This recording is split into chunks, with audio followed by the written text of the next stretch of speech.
வாழிய செந்தமிழ் வாழ்க நற்றமிழர் வாழிய பாரத மணித்திருநாடு. பாரத மணித்திருநாடு நேயர்கள் அனைவருக்கும் வணக்கம். நாம் காஞ்சிமா முனிவரின் கனிமொழிகளை பார்த்து கொண்டிருக்கிறோம். அந்த வரிசையிலே இன்று 13வது பகுதியாக இசை வழியே ஈஸ்வரானுபவம் என்ற தலைப்பிலே இசை வழியே இறைவனை அடைய முடியும், இசை நமது உள்ளத்தை மிருதுவாக்கும், இறைவனையே மிருதுவாக்கும், இசையால் வசமாக இதயம் எது என்ற பொருள்பட காஞ்சி முனிவர் கூறியுள்ள கனிமொழிகளை பார்ப்போம்.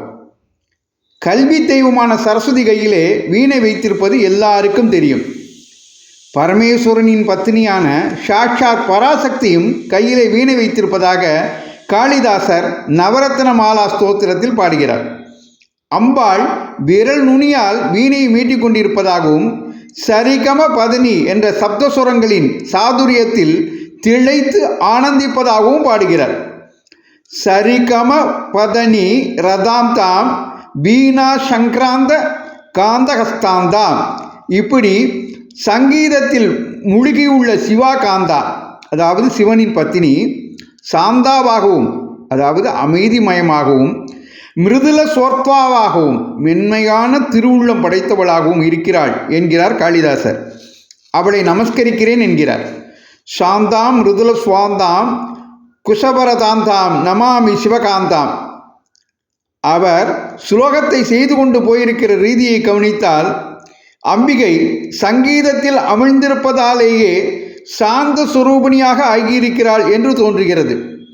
அதே போல சங்கீத அனுபவத்தினால்தான் அவளுடைய உள்ளம் மிருதுலமாக, புஷ்பத்தை போல் மென்மையாக, கருணாமயமாக ஆகியிருக்கிறது என்று தோணிக்கிறது. சாட்சாத் பராசக்தியை இப்படி சங்கீத மூர்த்தியாக பாவிக்கும் போது அவளுக்கு ஷியாமளா என்று பெயர்.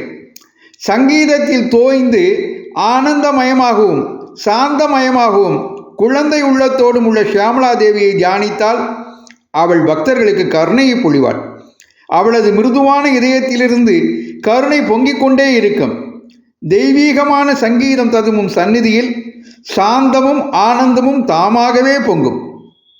சிவகாந்தாவிடம் சரண் புகுந்தால் நமக்கு இந்த சாந்தமும் ஆனந்தமும் கைகூடும்.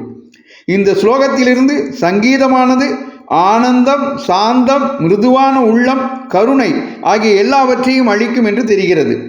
என்று இசை வழியே இறைவனை வழிபடுவதன் மூலம் இறைவனை அடைய முடியும் என்பதோடு நாமும் மேன்மையான உள்ளத்தை பெற முடியும் என்பதை காஞ்சிமா முனிவர் தனது கனிமொழிகளில் விளக்குகிறார். இதுபோன்ற பதிவுகளை தொடர்ந்து கேட்க பாரத மணித்திருநாடு சேனலை சப்ஸ்கிரைப் செய்யுங்கள். நன்றி, வணக்கம், ஜெய்ஹிந்த்.